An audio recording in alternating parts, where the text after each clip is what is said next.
इधर पीएम मोदी अपनी कूटनीति को आगे बढ़ा रहे हैं, उधर भारत की बढ़ती ताकत चीन को चुभने लगी। चीन ने पहले रेयर अर्थ मटेरियल के निर्यात पर रोक लगाकर भारत की ग्रोथ को झटका देने का प्रयास किया। अब चीन की नई साजिश सामने आई है। भारत ग्लोबल मैन्युफैक्चरिंग का हब न बने, मेक इन इंडिया मुहिम कामयाब ना हो जाए और ज्यादा, इसके लिए चीन ने पूरी ताकत झोंक दी। खबर है कि चीन ने भारत में काम कर रहे सैकड़ों चीनी इंजीनियर्स और टेक्नीशियंस को वापस चीन बुला लिया है।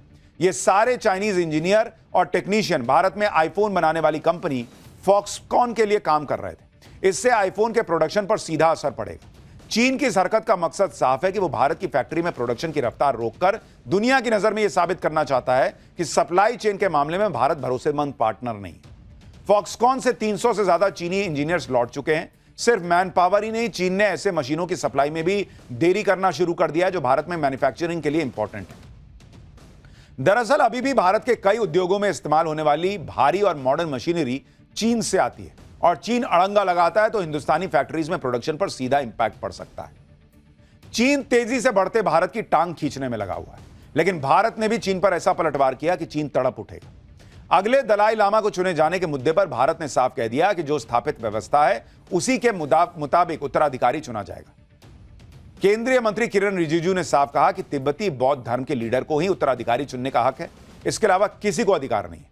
कल ही तिब्बती बौद्ध धर्म के सबसे बड़े आध्यात्मिक गुरु दलाई लामा ने कहा था कि अगले दलाई लामा को चुने जाने में चीन की कोई भूमिका नहीं होगी। यह बात चीन को मंजूर नहीं है। चीन चाहता कि अगला दलाई लामा वही बनाए और चीन इसे इजाजत दे, लेकिन भारत ने भी क्लियर कर दिया कि तुम चीन बैठो साइड में, दलाई लामा जो कह रहे हैं उसको सुनो। मोदी के विदेश दौरे के बीच चीन साजिशें करने में जुटा है तो उधर खुद को बचाने के लिए पाकिस्तान इधर उधर दौड़ा भागा घूम रहा है। पाकिस्तान के प्रधानमंत्री शहबाज शरीफ अजरबैजान पहुंच गए। अजरबैजान वो देश है जो भारत के खिलाफ पाकिस्तान का साथ देता है। पाकिस्तान, अजरबैजान और तुर्की की तिकड़ी बनी हुई है जो भारत के खिलाफ चालें चलती है। पाकिस्तान की वायुसेना का चीफ अमेरिका गया हुआ है। पाकिस्तान के फर्जी फील्ड मार्शल असीम मुनीर के अमेरिका दौरे के बाद फिर से पाकिस्तान का कोई आर्मी अफसर अमेरिका गया है। पाकिस्तान में यह भगदड़ इसलिए मची है कि एक तो भारत उसे हर जगह मार रहा है, दूसरी तरफ पाकिस्तान में उसके पाले आतंकियों में ही कुछ आतंकी खुद पाकिस्तान की कब्र खोदने में जुट गए। पाकिस्तान में आए दिन बम फट रहे हैं। कल ही पाकिस्तान के खैबर पख्तूनख्वा राज्य में एक बम धमाके में 4 सरकारी कर्मचारी मारे गए। इससे पहले पाकिस्तान के वजीरिस्तान में कार बम धमाका हुआ था, इसमें 13 पाकिस्तानी सैनिक मारे गए। 2 दिन पहले पाकिस्तान के क्वेटा में भी बम धमाका हुआ, पुलिस थाने में हमला हुआ, बैंक में आग लगा दी गई। पिछले महीने जून में ही पाकिस्तान में 78 आतंकी हमले हो चुके हैं जिनमें पाकिस्तान के पाले आतंकियों का हाथ बताया जा रहा है। पाकिस्तान में यह सब इसलिए हो रहा है क्योंकि पाकिस्तान सालों से जो आतंकवाद पाल रहा है वही आतंकवाद अब उसे बर्बाद करने में जुटा है। अपनी इस बर्बादी को देखकर भी पाकिस्तान हालांकि सुधर नहीं रहा। वो हाफिज सईद और मसूद अजहर जैसे उन आतंकियों को पाल रहा है जो आतंकवादी भारत को जख्म देने के लिए पाकिस्तान ने बनाए। ऑपरेशन सिंदूर में तो हाफिज सईद और मसूद अजहर के रिश्तेदार निपट गए, लेकिन ऑपरेशन सिंदूर का दूसरा पार्ट शुरू होगा तो हाफिज सईद और मसूद अजहर को भी ठोकने का नंबर आ जाएगा। फिर से भारत की मार खाने का डर तो पाकिस्तान के अंदर है ही, क्योंकि आप देखिए कि जो बिलावल भुट्टो कल तक पानी पर खून बहाने की धमकी दे रहा था, वो बिलावल भुट्टो अब दोस्ती करने की बातें कर रहा है। यही बिलावल भुट्टो याद है ना, कैसे कहता था कि खून बहेगा, ये होगा, वो होगा, हम ये कर देंगे, वो कर देंगे। अब कह रहा है कि हम शांति चाहते हैं। शांति चाहते हो तो इसीलिए इसको बिलावल भुट्टो को पाकिस्तान का पप्पू कर, और हमारे यहां ओवैसी इसको तगड़े से रगड़ चुके हैं। शशीर थरूर ने भी इसकी क्लास लगाई थी, लेकिन पाकिस्तान को बेइज्जती की इतनी आदत पड़ चुकी है कि अब उसे बेइज्जती का एहसास ही नहीं होता। वो सुन्न पड़ चुका है। कोई थप्पड़ भी मार के जाता है तो उसको पता ही नहीं चलता, उसको लगता है ये तो नॉर्मल है, बेइज्जत होना कौन सी बड़ी बात। खैर, वर्ल्ड डिप्लोमेसी में क्या चल रहा है वो आपको बताया। अब आपको बताता हूं भारत की पॉलिटिक्स में क्या चल रहा है। कोप भवन से बाहर आए केजरीवाल मोदी को छोड़कर सीधे राहुल गांधी के खिलाफ मोर्चा खोल दिया। अखिलेश यादव के नए घर में ऐसा क्या है जो 2027 में योगी का गेम बिगाड़ देगा। यादव कथावाचकों के मुद्दे पर हंगामा मचाते अखिलेश यादव ने अपने घर की पूजा किससे कराई।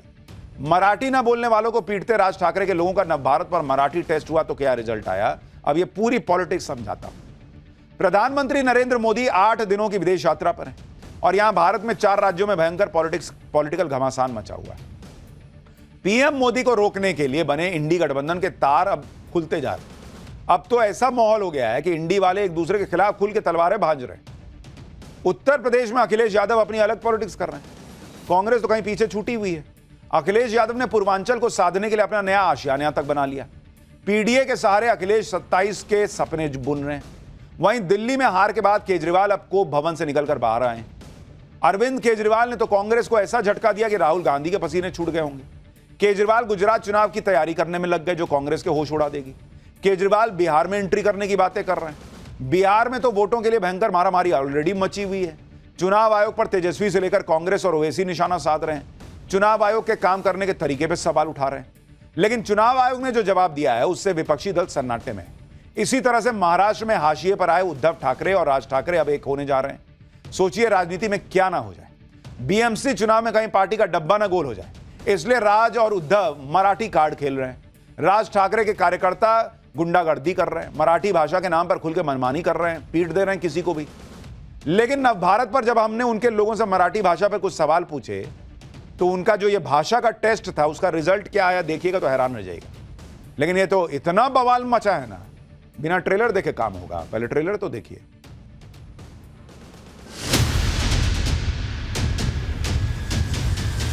ये पीडीए भवन के नाम से जाना जाएगा। तो एक राजनीतिक मुद्दा बना दिया गया है, ये गलत है ना। ये पूर्वांचल का इलाका तो रिकॉर्ड बनाएगा ही बनाएगा।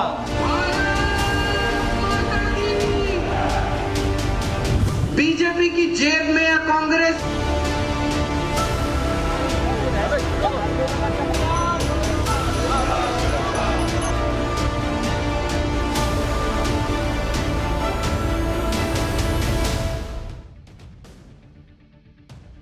बहुत सारा माल है इसमें, पॉलिटिकल माल। तो शुरुआत सबसे पहले अखिलेश यादव की बात से करता हूं, जो 2027 में जीत का फॉर्मूला तलाश रहे हैं। पीडीए की राजनीति करने वाले अखिलेश यादव ने अब नया दांव चला है। अखिलेश यादव ने आजमगढ़ में अपना नया आशियाना बना लिया है। ये जो शानदार आप आलीशान देख रहे हैं तंबू और जो घर आपको दिख रहा है, ये यही अखिलेश यादव का नया ठिकाना। ये आजमगढ़ से अखिलेश यादव पूर्वांचल को साधने की कोशिश कर रहे हैं।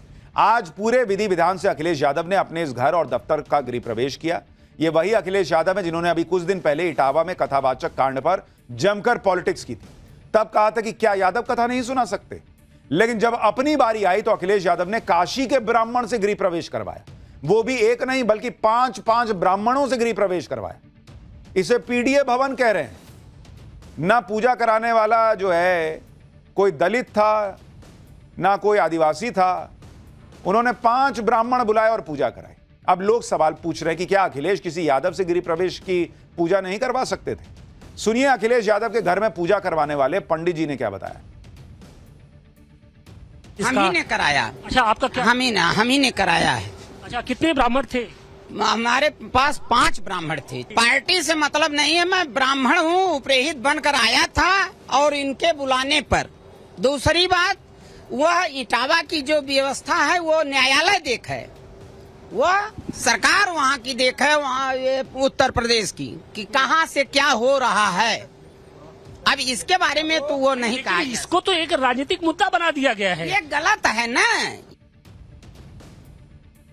अब बताइए, अखिलेश यादव अपने घर की पूजा ब्राह्मण से करवा रहे हैं। लोगों को लगा था इतना हाल में विवाद हुआ है, पीडीए की बात करते हैं, किसी यादव को बुलाएंगे और पूजा पाठ कराएंगे। इसमें गलत क्या था? कराते एक अच्छी मिसाल पेश होती। लेकिन अखिलेश यादव जी जो हैं उन्होंने पूजा ब्राह्मणों को बुला के कराई। अखिलेश यादव दूसरों को जो बातें कहते हैं क्या उस पर खुद अमल नहीं कर सकते थे?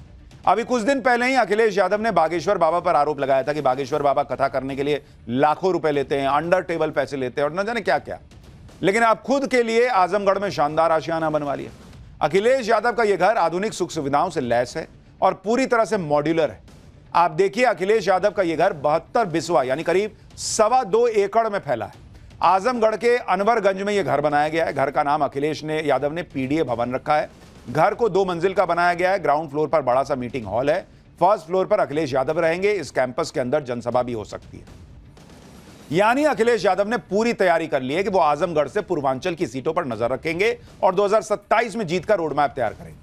और नया घर बनवाया, इसमें कोई बुराई भी नहीं है। लेकिन जब आप दूसरों से कहते हैं कि बागेश्वर बाबा इतना पैसा लेते हैं, वैसे लेते हैं, अंडर टेबल लेते हैं, तो लोग पूछते हैं भाई आप पैसा लेते हैं घर बनाते, किसी ने कुछ बोला? वो तो बाकियों की सामूहिक विवाह कराते हैं, गरीबों के लिए खाना खिलाते हैं, ये सब करते हैं। खैर, अखिलेश यादव को सुनिए गृह प्रवेश के बाद उन्होंने क्या कहा। इस जगह का नाम और इस कार्यालय का नाम पीडीए भवन कर करके रखना चाहिए। ये पीडीए भवन के नाम से जाना जाएगा, क्योंकि पीडीए एकता ही हमें सत्ता दिलाएगी। पीडीए एकता ही हमारे सामाजिक न्याय के राज की स्थापना का रास्ता खोलेगी। आजमगढ़ को ही अपना नया ठिकाना अखिलेश यादव ने क्यों बनाया, यह भी आपको बताता हूं। अखिलेश यादव की पार्टी यूपी के पिछले 2 विधानसभा चुनाव हार चुकी है। हालांकि लोकसभा चुनाव में अखिलेश यादव का पीडीए वाला दांव चला था और अब इसी पीडीए वाली पॉलिटिक्स को अखिलेश यादव नए सिरे से आजमा रहे हैं। सत्ता में वापसी के लिए पूर्वांचल बहुत महत्वपूर्ण है। 2017 के चुनाव में बीजेपी ने पूर्वांचल में 114 सीटें जीती और समाजवादी को मात्र 16 सीटें मिली थी। 2022 में बीजेपी की सीटें घटकर 86 हो गई और 2022 में समाजवादी पार्टी ने पूर्वांचल में 55 सीटें जीत ली। 2024 के लोकसभा चुनाव में बीजेपी गठबंधन को पूर्वांचल में 9 सीटें मिली, जबकि 2024 लोकसभा चुनाव में इंडी गठबंधन ने 12 सीटें जीती थी। इसी वजह से अखिलेश यादव पूर्वांचल पर फोकस कर रहे हैं। आजमगढ़ को समाजवादी पार्टी का गढ़ माना जाता है। धर्मेंद्र यादव आजमगढ़ से सपा के सांसद भी हैं। कुल मिलाकर अखिलेश यादव सोच रहे हैं कि लोकसभा चुनाव में मिली बढ़त को अगर पूर्वांचल में बरकरार रख लेते हैं तो शायद 2027 में योगी आदित्यनाथ का जो विजय रथ है उसको रोक पाए। अखिलेश यादव तो इतने कॉन्फिडेंट हैं कि कह रहे हैं कि 2027 में पूर्वांचल रिकॉर्ड बनाएगा। सुनिए अखिलेश यादव को। जो बीजेपी की तरह घबराहट दिखाई दे रही है, ये लग रहा है कि इस बार 27 में रिकॉर्ड बनने जा रहा है, रिकॉर्ड। ये पूर्वांचल का इलाका तो रिकॉर्ड बनाएगा ही बनाएगा। इस बार देख लेना, गाजियाबाद से लेकर के गाजीपुर तक और सहारनपुर से लेकर के सोनभद्र तक केवल पीडीए, इंडिया गठबंधन और समाजवादी पार्टी ही दिखाई देगी। यूपी में अखिलेश यादव नए नए फॉर्मूले खोज रहे हैं और अखिलेश यादव के प्लान ऑफ एक्शन में कांग्रेस कहीं नहीं दिख रही। इसी तरह से अरविंद केजरीवाल की राजनीति में भी कांग्रेस के लिए कोई जगह नहीं। दिल्ली चुनाव में हार के बाद अब केजरीवाल एक बार फिर से एक्टिव हो रहे हैं। केजरीवाल ने गुजरात चुनाव को मिशन बना लिया है। वो गुजरात जो बीजेपी का गढ़ है, इसके बाद भी केजरीवाल लगे हुए हैं और दावा कर रहे हैं कि इस बार गुजरात में आम आदमी पार्टी की सरकार बनेगी। गुजरात में केजरीवाल बीजेपी के साथ साथ कांग्रेस पर भी हमले बोल रहे हैं। केजरीवाल ने गुजरात में एक बार फिर दोहराया कि कांग्रेस के साथ उनका कोई गठबंधन नहीं है। केजरीवाल को एक बार सुनिए, फिर बताऊंगा कि केजरीवाल ने ऐसा क्या कह दिया कि राहुल गांधी परेशान हो गए होंगे। हमारा कोई गठबंधन नहीं है कांग्रेस के साथ। नहीं, कोई गठबंधन होता तो विसावदर में चुनाव क्यों लड़े वो लोग? विसावदर में वो हमें हराने के लिए आए थे। बीजेपी ने कांग्रेस को भेजा था, इनको हराओ, इनके वोट काटो। कांग्रेस ने ढंग से काम नहीं किया, खूब डांट पड़ी बीजेपी की। उसके बाद उनको, कांग्रेस वालों को, तुम ठीक से काम नहीं करते हो। वो इंडिया अलायंस लोकसभा का था, अब हमारी तरफ से कोई नहीं है। भाई केजरीवाल साहब ने तो खुला कह दिया इंडिया अलायंस वगैरह कुछ नहीं है, हमारी तरफ से खत्म है इंडिया अलायंस। और वो कह रहे हैं कि भाई कांग्रेस गुजरात में हारती है तो बीजेपी डांटती है। केजरीवाल ये जान चुके हैं कि कांग्रेस का साथ लेने से उनको कोई फायदा हुआ नहीं। दिल्ली में लोकसभा चुनाव कांग्रेस के साथ मिलकर चुनाव लड़ने पर भी केजरीवाल हार गए थे। तभी से केजरीवाल और कांग्रेस के बीच खटास आ गई थी। विधानसभा चुनाव में भी केजरीवाल ने कांग्रेस पर आरोप लगाया था कि वो बीजेपी को जिताने के लिए काम कर रही है। गुजरात में केजरीवाल इसलिए भी कांग्रेस पर हमलावर हैं जिससे वो कांग्रेस की जगह खुद को बीजेपी का विकल्प बता सके। गुजरात में पार्टी का प्रदर्शन भी ठीक ठाक ही रहा है। 2022 के विधानसभा चुनाव में आम आदमी पार्टी ने 5 सीटें जीती थी। 2022 में आम आदमी पार्टी को करीब 13% वोट मिले थे। केजरीवाल तो गुजरात के मतदाताओं से खुलकर कह रहे हैं कि बीजेपी और कांग्रेस आपस में मिले हुए हैं जी। केजरीवाल ने तो यहां तक कह दिया कि कांग्रेस बीजेपी की जेब में है और दोनों के बीच प्रेमी प्रेमिका वाला रिश्ता है। सुनिए केजरीवाल को। बीजेपी की जेब में है कांग्रेस, कांग्रेस केवल और केवल बीजेपी की नौकरी करती है। मैंने कहा ये कांग्रेस और बीजेपी का रिश्ता क्या कहलाता है?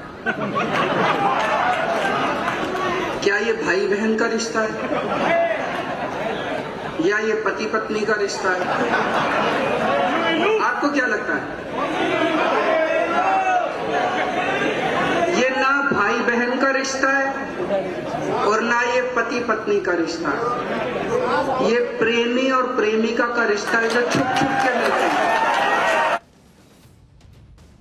यानी केजरीवाल कांग्रेस को ज्यादा धो रहे हैं रगड़ रगड़ कर, क्योंकि उनको पता है कि उन्हें गुजरात में कांग्रेस की जगह लेनी है। उस गुजरात में जहां राहुल गांधी दावा हर बार कर देते हैं कि लिख के रख लो इस बार हम सरकार बनाएंगे। इधर महाराष्ट्र में भी गजब ही हो रहा है। मराठी भाषा और मराठी अस्मिता के नाम पर खुलेआम गुंडागर्दी हो रही है। विधानसभा चुनाव में उद्धव ठाकरे और राज ठाकरे दोनों को जोरदार झटका लगा था।